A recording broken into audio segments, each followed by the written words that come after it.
Hey everyone, and welcome back to the channel. Have you ever set a huge, ambitious goal for yourself? Maybe it was to write a book, run a marathon, learn a new language, or completely transform your career. You start off feeling super motivated, like you're on top of the world. But then, after a few days or weeks, that initial excitement starts to fade. The sheer size of the goal suddenly feels less like an exciting mountain to climb and more like an impossible wall you and get over. You start thinking, this is just too much. And before you know it, you've given up. If this sounds familiar, trust me, you are not alone. It's a universal experience. But what if I told you there's a scientifically backed, incredibly powerful way to achieve those massive goals without the burnout and overwhelm? The secret isn't about finding more motivation or having superhuman willpower. The secret is to think small, ridiculously small. Today, we're diving into the incredible power of small steps and how they are the true engine of big, lasting change. So, why do our brains struggle so much with big goals? It all comes down to how we're wired. Our brains are designed to keep us safe and conserve energy. When you present your brain with a massive, daunting task, like get in the best shape of my life, it triggers the amygdala, our brain's fear center. This part of the brain goes into fight or flight mode. It sees the goal not as an opportunity, but as a threat, a huge, energy-draining, potentially failing endeavor. The prefrontal cortex, the part responsible for planning and decision-making, gets overwhelmed and essentially shuts down. This is what leads to procrastination, analysis, paralysis, and that feeling of being completely stuck. We don't fail because we're lazy. We fail because our goals are so big they literally scare our brains into inaction. Now, let's flip the script. What happens when you make the goal incredibly small? So small that it seems almost laughable. Instead of get in the best shape of my life, what if your goal was just put on my running shoes and stand by the door? Instead of write a 300-page novel, what if it was write one sentence? This is the magic of the one-step or 2-minute rule. When a task is that small, it bypasses the brain's fear response. The amygdala doesn't see a threat. It's just one sentence. It's just putting on shoes. Your brain thinks, well, that's easy. I can do that.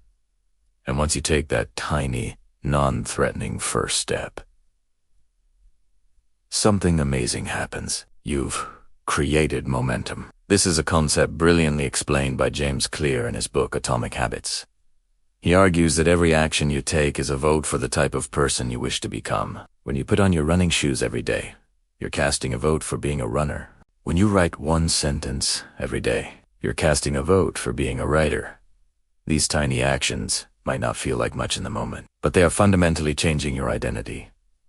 You're not just trying to achieve a goal. You're building the habits of the person who achieves those goals naturally. The initial goal isn't to run a marathon. It's to become the kind of person who doesn't miss a workout. The tiny habit is the entry point to that new identity. Let's think about this in a practical way. Imagine you want to save $10,000. That number can feel completely out of reach. But what if you started by saving just $5 a day? That's probably the cost of a fancy coffee. It doesn't feel like a huge sacrifice. But over a year, that's over $1,800. After 5 years, you're almost at your $10,000 goal. And that's without even factoring in any interest or increasing the amount as your income grows. The small, consistent action builds the habit of saving, and the results compound over time, turning something that seemed impossible into an inevitable reality. This is the power of compounding, and it doesn't just apply to money. It applies to skills, knowledge, relationships, and health. The Japanese have a beautiful philosophy for this, called Kaizen, which simply means continuous improvement. It became famous in the business world, where companies like Toyota used it to make small, incremental improvements to their processes, which led to massive gains in quality and efficiency over time. You can apply the exact same principle to your personal life. Don't try to overhaul your entire life overnight. Instead, ask yourself, what is one small thing I can do today to be 1% better? Can you drink one extra glass of water? Read one page of a book? Do one push-up? Tidy one corner of your desk for 5 minutes? This 1% improvement seems insignificant. It's barely noticeable. But the math of compounding is staggering. If you get 1% better each day for a year, you'll end up over 37 times better by the time you're done. Conversely, if you get 1% worse each day, you'll decline nearly down to zero. The difference between success and failure often isn't some dramatic event. It's the sum of our tiny, daily choices. So, how can you start implementing this in your own life right now? First, take your big, scary goal and break it down. And I mean really break it down to its smallest possible component. If you want to learn to meditate, don't aim for 20 minutes. Aim for 1 minute. Sit down, close your eyes, and breathe for just 60 seconds. Anyone can do that. Once you've consistently done that for a week, maybe you'll feel like trying 2 minutes. The key is to make the starting point so easy you can't say no. Second, focus on the process, not the outcome. Obsessing over the finish line is what causes overwhelm. Fall in love with the daily practice instead. Don't worry about the book being a bestseller. Just focus on writing your 1 sentence for the day. Don't fixate on a number on the scale. Focus on enjoying your daily walk. When you show up every day and execute the small step, the results will take care of themselves. The journey becomes rewarding in itself, which creates a positive feedback loop that keeps you going. And third, celebrate your small wins. Did you manage to put on your workout clothes today, even if you didn't exercise? Awesome. Acknowledge that you followed through on your tiny commitment. This releases dopamine in your brain, reinforcing the new habit and making you more likely to do it again tomorrow. You're training your brain to associate this new behavior with pleasure and success. Don't wait until you've crossed the finish line to feel proud of yourself. Be proud of every single small step you take along the way. Remember, every expert was once a beginner. Every marathon runner started with a single step. Every great novel started with a single word.